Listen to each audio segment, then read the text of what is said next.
Well, a very good afternoon to you people at Chorley. Now, I want to introduce you to a real person. Don't worry, he's not an AI robot. This man is 100% real. And you are a Christian, aren't you? What's your name? I Tell am. the people your name. My name's Paul Walters. I currently live in Preston, just up the road here from Chorley, and I currently work in IT. And where is it you're from originally, Paul? I'm originally from the county of Gloucestershire, so southwest. Gloucester. So you're a southerner, are you, Paul? Yes, I am. And here you are on Northern Territory, yeah. But I'm going to love it. You love. So which do you think, if I put you right on the spot now, what's better, the north or the south? Oh, I'll have to go for the north. The north. Yeah. Oh well, you're on. Well, we love you today. That's great. You're a northerner. So as I said, you are a Christian. We're out here as Christians today, trying to chat to you about Jesus. Now, just tell us, were you born a Christian, Paul?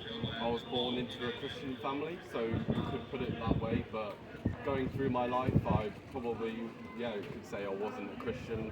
I was going to Sunday services and thinking that I was a Christian, or the faith of my parents, who are Christians, but no, I was very much not Christian, I'd say. So yeah, because some people might say, well, I was born a Christian, I go to a church school, or I've been to church, but you're saying to me that you can't be born a Christian. There was a point when something changed in your life.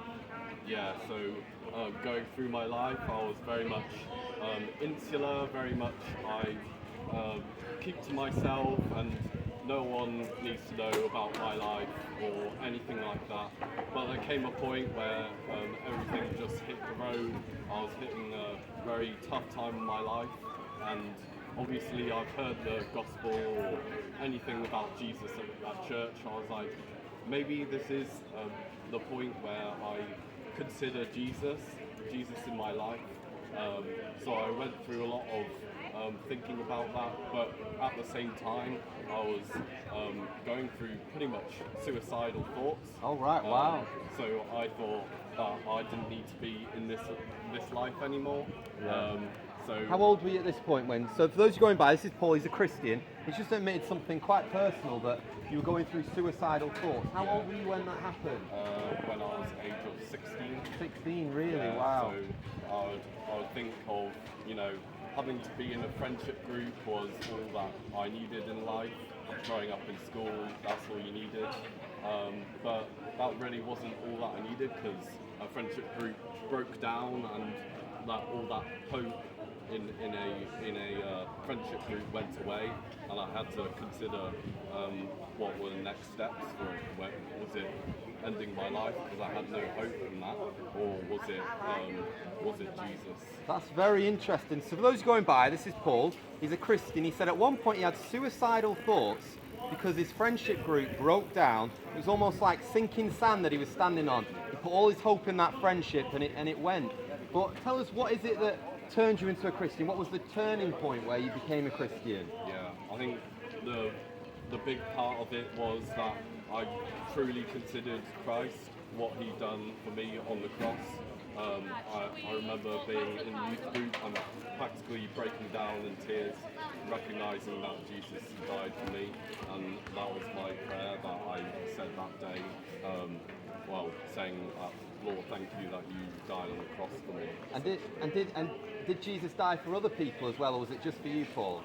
He died for all of us, but he died for me personally as That's well. it, and he died for you also, and that's the message we're out here today, that Jesus really loves you. He died for you. So you are a Christian. At one point you had low feelings where you wanted to end everything. Now you found Jesus, you've got hope. But is it easy to be a Christian? That's the big question. What's it like being a Christian now?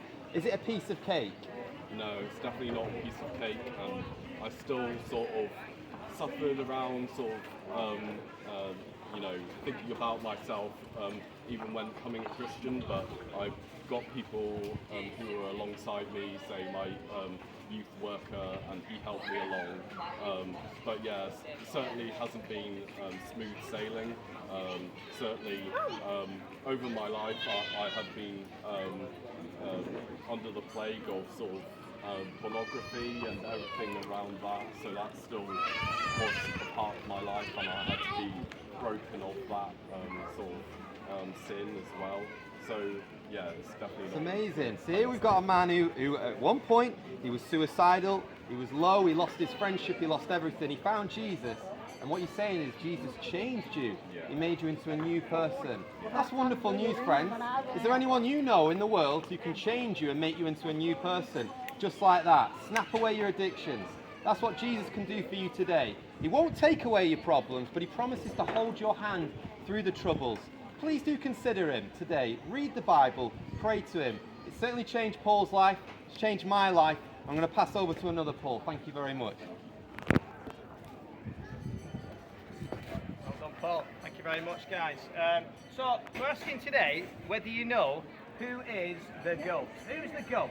What does GOAT stand for? What does GOAT stand for, sir? GOAT.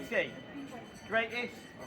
Greatest of all Yeah. time. Right, now who do you think is the greatest of all time between these two? We got. Who's this guy?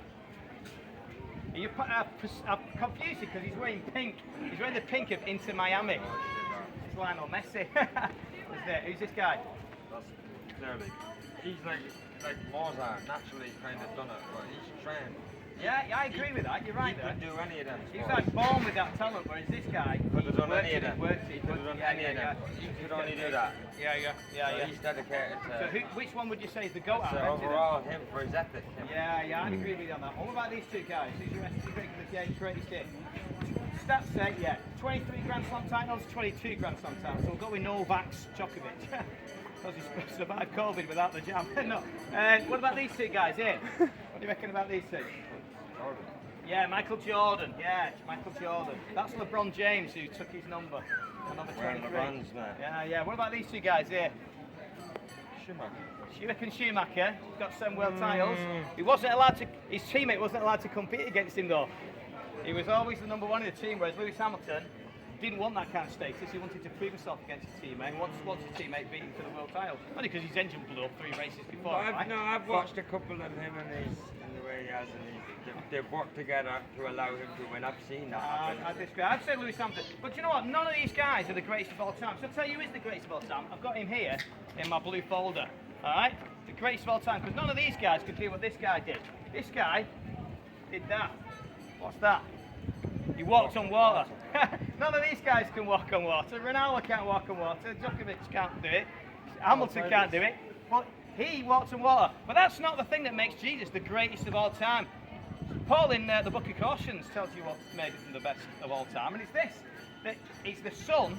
The Son is the image of the invisible God. He is God. Jesus is God. In him all things were created. He created all things for Jesus. Right? He was there at the beginning of creation. We think of him as being born at Bethlehem, don't we? But forget that way before Bethlehem, he was there. He's the eternal God. He's always ever existed.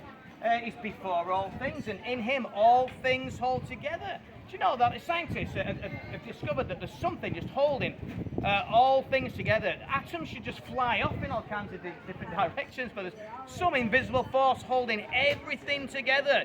And they've spent billions and billions on this, trying to discover this Higgs boson particle that they're still trying to find. Yeah, the God particle. Yeah, but they'll never find it because it's we know what it is. It's Jesus. In him, all things hold together. He's the beginning and the firstborn from among the dead. Did you know Jesus rose again from the dead? Right, he rose again from the dead. And he was the first one to do that. Right, in his glorified body. Right, that he might have the preeminence, the Bible says. The first place over everything. The first to do everything.